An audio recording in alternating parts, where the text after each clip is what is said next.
Vannak országok, ahol a mai napig is gyakorolják a karó általi halált, mint kivégzést. Jellemzően mindig is két formációja volt az eljárásnak. Az egyik a karóba húzás, a másik a karóra ültetés. A történelmi középkor találékony hóhérai nagyon sokféle módszert alkalmaztak, de talán ez maradt a leghírhettebb, a karóba húzás, aminek ugye, ahogy mondtam, volt még egy formációja. Leggyakrabban a földesúri birtokokon alkalmazták, az úriszéki, valamint pallos joggal rendelkező földes urak bármiért kiszabhattak ilyesféle büntetést a jobbágyaikra, hiszen ők gyakorlatilag a tulajdonát képezték, pont úgy, mint a rabszolgák. Ha valaki rejtegette az adószedő verőlegények elől az értékeit, vagy ha valaki bújtatta a család nőtagjait, amikor a földesúr mulatozott a barátaival, például a szomszéd földesúrral, és kiküldte a verőlegényeit valamelyik faluba lányokat és fiatal feleségeket összeszedni a mulatozáshoz, ők meg erre elbújtak, de bármilyen számára nem tetsző magatartásért vagy ellenszegülésért ítélkezhetett. Erre azért elég ritkán került sor, azt tudni kell, mert a következményektől tartva mindenki alázatos és készséges szolgálója volt a gazdájának, a földesúrnak. Tényleg első szóra ugrott a leány, a fiatalasszony, és azonnal előkerültek az adóértékek, amikor megjelentek a begyűjtő legények, de ha mégis történt ellenkezés, és dühös lett az uraság, akkor jött az elrettentő erejű büntetés, hogy a továbbiakban még véletlenül se ellenkezzen senki, semmilyen téren, pláne ne bűnözzön. Bármilyen halálbüntetésről legyen szó, az bárkit érinthetett, férfit, nőt, öreget, de még gyereket is. Nem volt büntethetőséget kizáró korhatár, se fölfele, se lefele.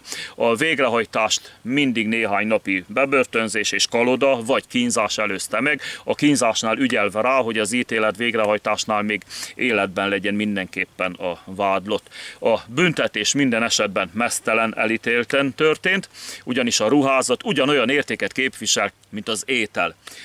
Nem veszhetett kárba se a ruha, se az étel. Ezen oknál fogva a kalodába zárást nem zöldségekkel és tojással való dobálás kísérte, mint a filmekben, hanem állati és emberi ürülékkel dobálták, kennegették a megszégyenítettet, közben csintalan gyerekek lepisilték, a legények pedig gyakoroltak rajta. Méregették, mekkorát tudnak ütni és rúgni. Az áldozat ruháit az őr, aki az esetek többségében egy személyben hóhér is volt, eltette vagy eladta.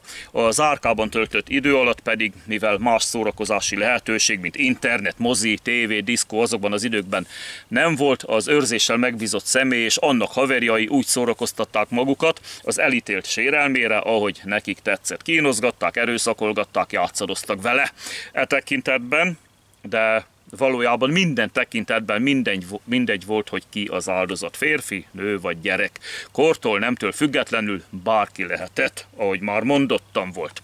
Aztán jött a karóba húzás, vagy karóra ültetés. A karóba húzás abból állt, hogy hátra kötött kezekkel hasra fektették az áldozatot. Férfiaknak a végbelébe, nőknek a hüvelyébe illesztették a karó hegyét, majd kötéllel a bokájuknál fogva lassan ráhúzták a karóra. Ez csak nagyon lassan mehetett, mert folyamatosan igazítgatni kellett a karót, hogy a gerinc mellett haladjon, így nem roncsolta a létfontosságú szerveket, az aortát és a főbb ereket, amiket pedig széttépett, mármint ereket, azt rögtön tamponálta is, így képtelenség volt elvérezni. Gondolhatnánk ezzel kapcsolatban, hogy eltépte az idegeket és érzéketlenné vált közben a test, a végrehajtás folyamán, de nem, mert a gerincvelőből a hátoldalon lépnek ki az ideggyökök, a karó pedig az előső oldalon haladt, az elítélt pedig maradéktalanul érzett mindent. A teste rászorult a karóra, a karót felállították közszemlére, ahol rendszerint 2-3 napot agonizált, mire meghalt.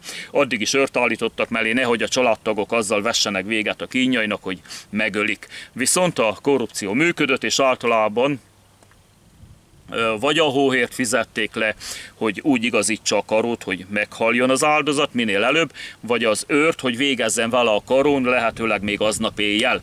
Ha ez nem történt meg, akkor akár 3 napig is tartott a haldoklás, főleg, hogy időnként még ecetes vízzel is frissítgették a karón kínlódó férfit, nőt, öreget vagy fiatalt.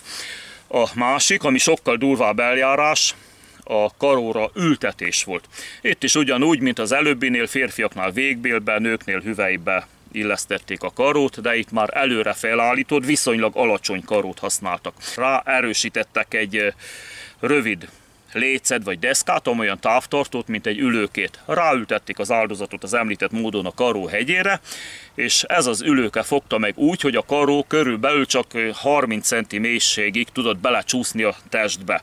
Ezután eloldották a kötelékeket a kezekről és a lábakról, és hagyták kapálózni a meztelen testet, amíg az el nem fáradt, és csak ült ott a karón, lógó végtagokkal és fejjel. Leemelni képtelen volt magát a karóról, hiszen 30 cm mélységig volt a testében, és egy idő után csak ült mozdulatlanul az áldozat, várva a halált. Az ilyen ülőkaron addig éltek, amíg ki nem száradtak, vagy éhen nem haltak. Ha nagyon szadista vagy sértődött volt a parancsnok, aki elrendelte az ítéletet, akkor az őr, aki a családtagok miatt őrködött, nehogy megöljék utasításra, nem hagyhatta, hogy néhány napon belül kiszáradjon, hanem időnként megitatta, minek eredményeképpen akár 2-3 hétig is életben volt a karón haldokló személy, míg nem szó szerint éhen halt. Persze, ha rendesen megfizették a családtagok, akkor időnként, amikor nem látta senki, alaposan megrángatta a karón az őr az áldozatot, hogy komolyabb roncsolásokat idézzen elő a testében, ezzel némiképp meggyorsítva a halál beálltát, hogy ne szenvedjen olyan sokáig. De ezt elég rendesen meg kellett fizetni azért a családnak. Mert, ahogy mondani szokás, régen minden jobb volt. Köszönöm a figyelmet!